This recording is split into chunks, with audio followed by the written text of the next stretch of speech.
기도하겠습니다. 하나님 아버지, 오늘도 주님의 말씀을 따라 주님의 집을 지어가는 오늘이 되게 하여 주시옵소서. 예수님 이름으로 기도합니다. 오늘 묵상할 말씀은 고린도전서 3장 16절로 23절 말씀입니다. 지난 말씀에서 바울은 하나님의 은혜 안에서 지혜로운 숙련된 건축자가 되어야 한다고 했습니다. 이렇게 해야 하는 이유는 마지막 심판날에 누가 진짜인지 명확하게 드러나게 될 것이기 때문에 하나님의 상 주심을 바라면서 세상의 지혜가 아니라 하나님의 지혜인 예수 그리스도 위에 내 몸의 교회를 가꾸고 세워가라는 것이었습니다. 그러면서 오늘 본문 16절은 분열하고 있는 고린도 교인들에게 너희가 하나님의 성전인 것을 알지 못하냐는 간곡한 억양으로 말합니다. 여기서 성전은 성소의 모든 부분을 말하는 히에론이 아니라 하나님이 머무시는 지성소만을 가리키는 헬라어 나오스를 사용했습니다.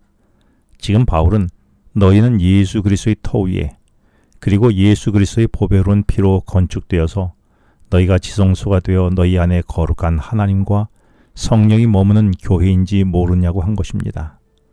만일 너희가 예수 그리스도의 보배로운 피로 세워지고 그래서 거룩한 하나님과 성령이 너희 가운데 머무시는 지성소임을 믿는다면 어떻게 서로 분쟁하며 다투겠느냐고 물은 것입니다.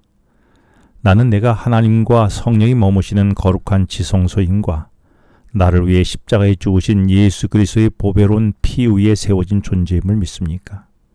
그렇다면 오늘을 주님의 뜻에 따라 하나가 되어야 하지 않을까요? 따라서 우리는 예수님의 터 위에 하나님이 머무는 한 믿음의 공동체이기에 분열이 아닌 연합을 이루어야 하는 것입니다. 그래서 17절에 하나님의 성전은 거룩한 것인데 너희가 바로 그 거룩한 성전이라며 너희 자신을 이렇게 하나님 앞에서 거룩하게 지키라는 것입니다. 그런데 자신을 지키지 못하고 더럽히면 하나님이 그 사람을 멸하신다고 했습니다. 오래전 건축되었던 예루살렘 성전은 거룩하게 지키지 못했던 백성들로 인하여 모두 무너져 흔적조차 없이 사라졌습니다. 마찬가지로 하나님의 성전인 우리 자신도 지키지 못하면 동일하게 될 것입니다. 그러면 하나님의 성전인 나 자신을 어떻게 지킬 수 있을까요?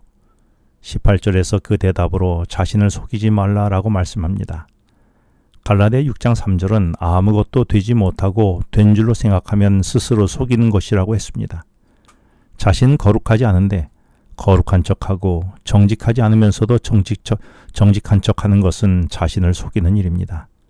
따라서 오늘 본문은 무엇으로 자신을 속이지 말라고 했냐면 이어지는 18절 말씀에서 지혜인 줄로 생각하거든 어리석은 자가 되라고 말씀합니다. 이 말은 하나님 앞에서 미천한 내 지혜가 세상에서 가장 크다고 생각하면 이것이 스스로 속이는 것이라고 말한 것입니다. 하나님 앞에서 나만을 생각하는 이기적이고 욕심 많은 세상적 지혜는 정말 아무것도 아닐 뿐만 아니라 미련한 것입니다. 그래서 차라리 내 지혜를 믿지 말고 도리어 내가 미련하다라고 고백한다면 내 속에 계시는 하나님을 의지하게 되어 하나님으로 인해 지혜롭게 될 것이라고 한 것입니다. 나는 내 지혜를 믿고 삽니까?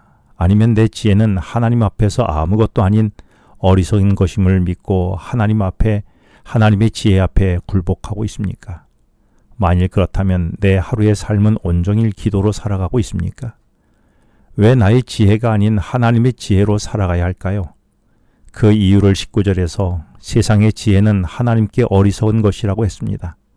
한마디로 세상에서 최고로 치는 지혜라 할지라도 하나님의 관점에서는 참 우스운 것입니다. 그럼에도 불구하고 이어지는 말씀에서 자기 지혜만을 고집하고 의지하게 되면 결국 자기 꾀에 빠지게 된다는 것입니다. 이 말은 세상의 지혜나 나 자신의 지혜는 구원이 없기에 절대로 나를 구원할 수 없습니다. 그래서 결국 세상의 지혜를 의지하다 보면 그 최후는 공동묘지로 나를 끌고 갈 뿐 절대로 관 속에 있는 나를 책임지지 못한다는 말입니다.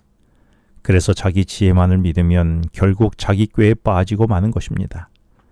내가 지금 그렇게 열심히 사는 것들이 최후의 날에 내 생명을 책임져 줄 수 있을 것이라고 생각하십니까?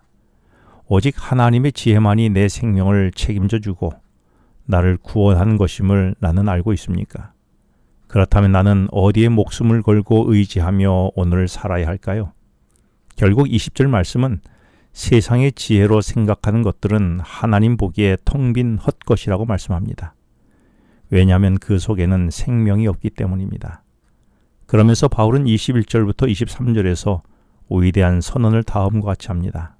먼저 21절에서 세상의 지혜를 아무리 많이 가졌다고 해서 자랑하지 말라라고 말합니다. 그리고 22절에서는 나는 바울파다, 나는 아볼로파다, 게바파다라고 말하지 말라는 것입니다. 왜냐하면 23절에서 모든 것의 주인은 하나님이시고 우리는 모두 한 분인 하나님과 예수 그리스도에게 속해 있기 때문이라는 것입니다. 대신 바울과 아볼로와 게바는 우리의 필요를 위해서 하나님이 보내신 도구밖에 되지 않는다는 것입니다. 그래서 그들을 섬길 것이 아니라 내가 속한 예수 그리스도와 하나님께 속하여 하나가 되라는 것이지요. 그렇다면 오늘의 나도 하나님 속에 공동체가 되어 분쟁이 아니라 하나가 되어야 하지 않을까요? 기도하겠습니다. 하나님 아버지, 하나님의 지혜로 오늘의 제 몸에 성전이 세워지게 하시고 한 하나님 아래서 분열이 아니라 연합을 이루는 오늘이 되게 하여 주시옵소서. 예수님 이름으로 기도합니다. 지금은 개인 기도 시간입니다. 오늘 주신 말씀을 묵상하면서 주어진 기도 제목과 개인 기도 제목을 놓고 기도하시겠습니다.